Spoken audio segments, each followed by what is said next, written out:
Welcome back. I'm joined in the studio now by James Dees, a forestry technician with the Mad River Ranger District Forest Service. Jim is here to tell us all about this coming Saturday's Ruth Lake Clean-up effort. Jim, welcome to Redwood News. Thank you so much for joining us. Now, tell us about the Get the Trash Out of the Splash. Who's it for? What's the goal?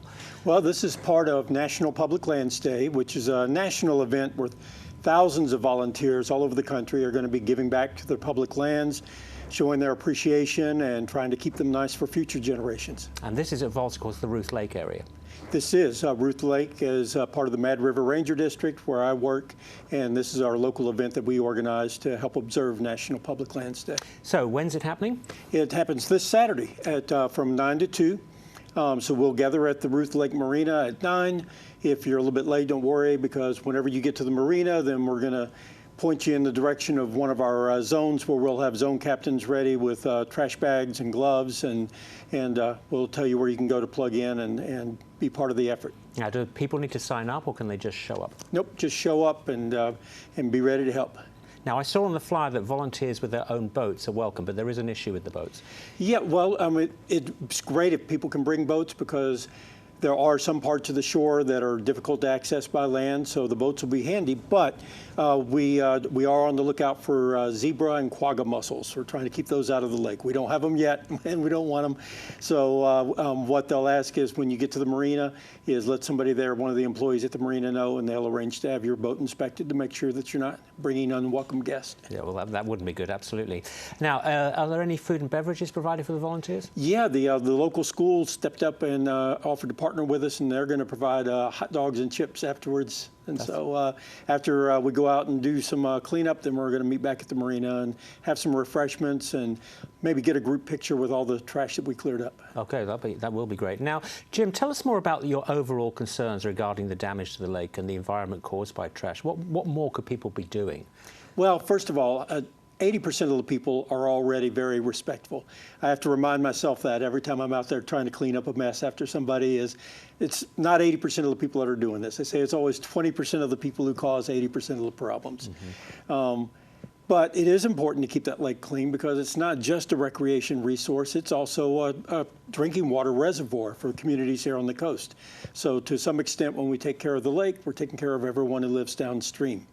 And just like it's 20% of the people who cause 80% of the problems, it's 20% of the people who do 80% of the volunteer work. So we're hoping some of those 20%ers will show up and help us out this weekend. Oh, I'm sure they will. I hope it's going to be a great turnout. So just remind us, time and place? It's going to be 9 to 2 this Saturday. Meet up at Ruth Lake Marina. Great. Well, I hope you get a really good turnout, Jim. And thank you so much for coming into Redwood News. Really appreciate it. And let's just see now if it's going to be a warm or dry weekend for the collection for the trash cleanup at Ruth Lake. I hope it will be. We'll have weather after this break.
While we did pick up on some sunshine along the coast, we were starting to track some heavy cloud cover that started to build in parts of Trinity County, and we were tracking some light shower activity just to the southeast of Eureka.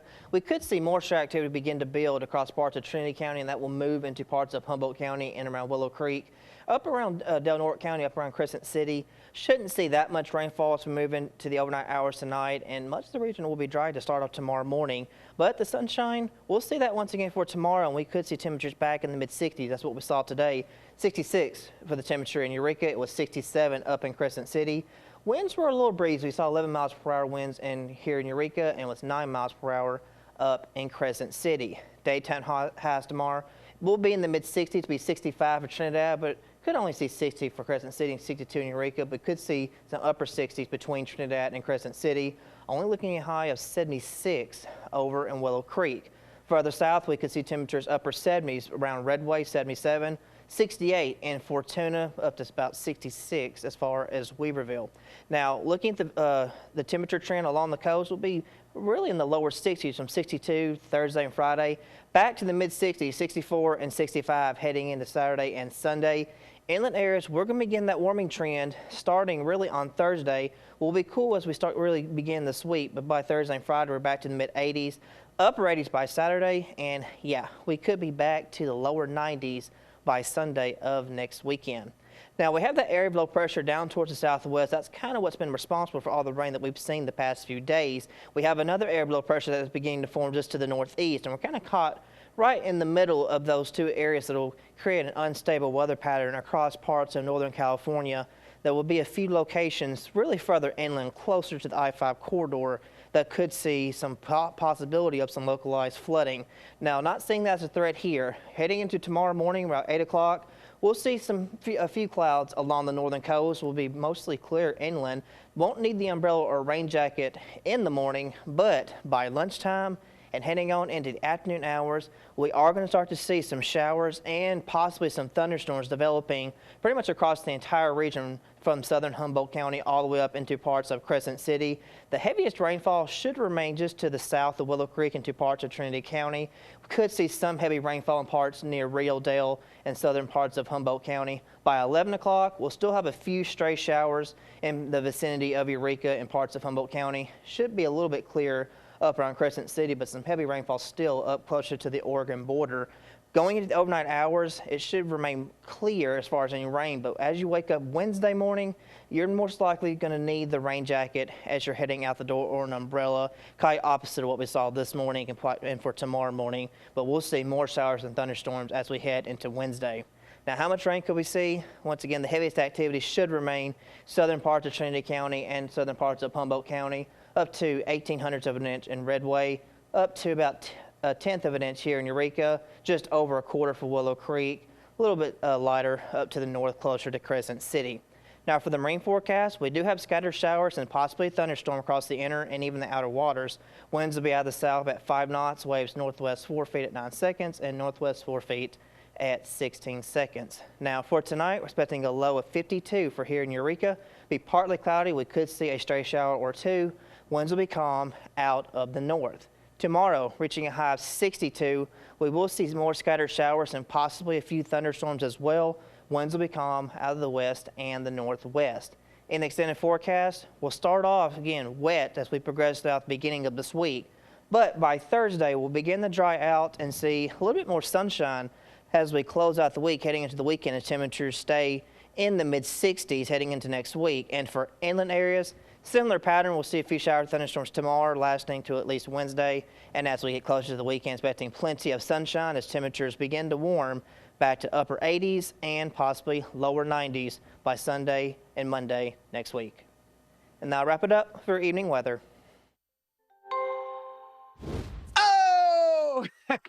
Okay, listen, I can't be the only one who uses their phone to do just about everything while also doing everything at the same time.